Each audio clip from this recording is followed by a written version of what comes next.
గారి పైన దాడిని, జగన్మోహన్ రెడ్డి గారి పైన దాడిని, జగన్మోహన్ రెడ్డి గారి నాయకత్వం, జగన్మోహన్ రెడ్డి గారి నాయకత్వం,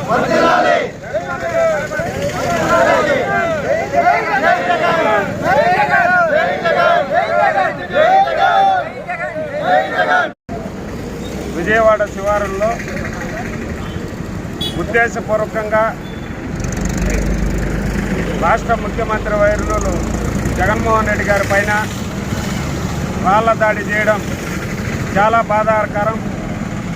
ఎందుకంటే ఆయన ముఖ్యమంత్రి అయినప్పటి నుంచి కూడా బడుగు బలహీన వర్గాల కోసం నిరంతరం ఆయన అనేక పథకాలు, అనేక సంక్షేమ కార్యక్రమాలు, అభివృద్ధి కార్యక్రమాలతో మరి పేద ప్రజలందరినీ కూడా ఆదుకున్నటువంటి ముఖ్యమంత్రి జగన్మోహన్ రెడ్డి గారు.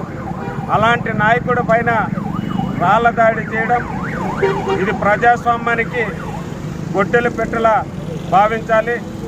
ఈ 14 రోజులుగా కూడా ఆయన బస్సు యాత్రలో, సిద్ధమ సభల్లో అనేక మంది ప్రజలు పాల్గొంటున్నారు.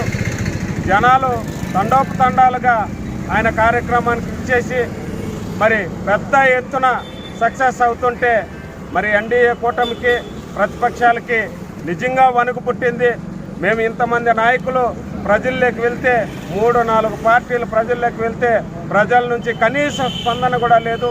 మరి జగన్మోహన్ రెడ్డి గారు ఒకరే సింగిల్గా మరి రోడ్లపైకి వస్తే ఈరోజు జనాలు మరి ప్రజలు స్వచ్ఛందంగా మరి ఒక జన సునామీలాగా ఆయనకి హారతులు పట్టడం కానీ, బ్రహ్మరథం పట్టడం కానీ చూస్తుంటే నిజంగా వాళ్ళకు వణుకు పుట్టే ఆయన్ని ఏదో రకంగా అడ్డు తొలగించుకోవాలనేటువంటి కుట్రపూరితమైనటువంటి ఆలోచనతో ఆయన పైన దాడి చేయడం జరిగింది.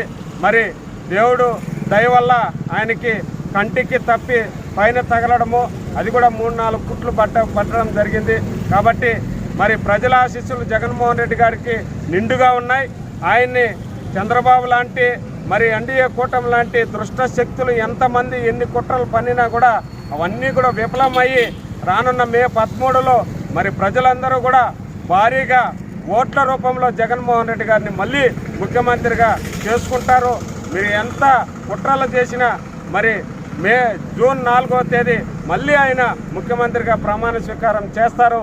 దయచేసి ఇలాంటి కుట్రపూరితమైనటువంటి ఆలోచనలతో ప్రజాస్వామ్యాన్ని కూనీ చేసి మరి దేవుళ్ళంటి జగన్మోహన్ రెడ్డి గారి పైన దాడిని గంగవరం మండలం తరఫున మేమందరూ కూడా తీవ్రంగా ఖండిస్తున్నాం.